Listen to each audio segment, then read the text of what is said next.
everyone, and welcome to your carrier update sponsored by PowerFleet. So, tender rejection rates breaking through yet another barrier today at 11.32%. So, capacity is still tightening as we approach the holiday.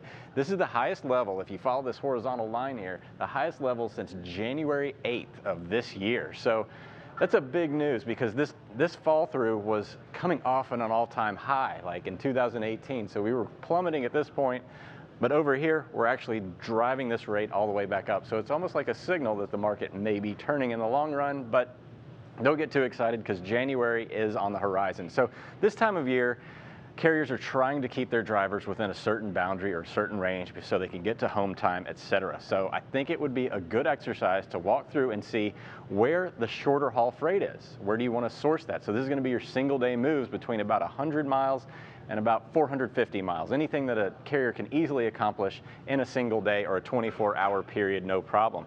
Behind me, I have the short haul outbound tender volume map, along with the short haul outbound tender rejections. So anything in dark blue is going to have an increasing short haul outbound tender rejection rate. Anything that's tall is going to have increasing or larger amounts of short haul volumes. These are going to be the loads that move between 100 and 250 miles in general. So about a half day's move.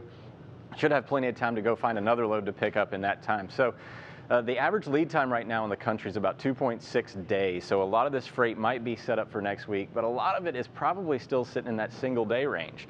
The Columbus market, for instance, out here in the Midwest, if you pay attention to the Midwest, a lot of shorter haul freight available, but over here on the East Coast, anything up in the New England area shouldn't be a big surprise there for this time of year to see increasing short haul volumes, as well as short haul tender rejection rates. The Harrisburg market, of course, blowing up as usual. You look over here at the heat map list, Harrisburg's number 1, Atlanta, Allentown, Columbus, Indianapolis, very Midwest heavy in terms of overall short haul volume moves. So if you are looking for those short haul moves that are 100 to 250 miles, go to those markets today. This is the mid-haul market, so anything between 250 to 450 miles. That's what I have on the map right here. So these dark blues, again, increasing mid-haul rejection rates for mid-haul, and anything taller, that's where the larger mid-haul volumes are going to be. So again, we've shifted a little bit into the Midwest corridor. That's where you're going to see the increasing amounts of mid-haul volumes. Of course, out here in the West, not as prevalent because you have a lot of longer haul freight, but here between Denver and Salt Lake City and the mountain regions, you're going to have some increasing mid-haul rejection rate. So if you are traveling through that area, make sure to check that out if you do need another load.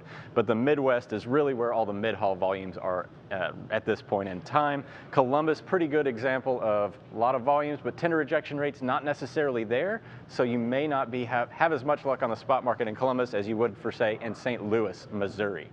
So let's break out St. Louis, Missouri, which is one of the best markets you could go to for that short haul volume freight.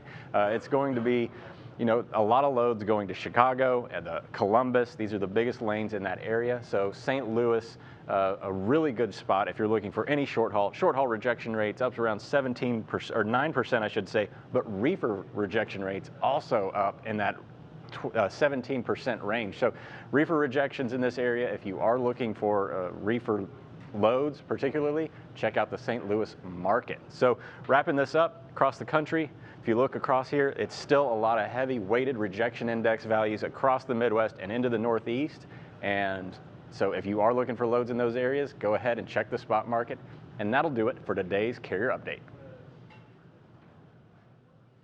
The comprehensive logistics offerings from PowerFleet cover in-cab ELD, fleet management, trailer tracking, cargo monitoring, and tracking other assets such as chassis and intermodal containers.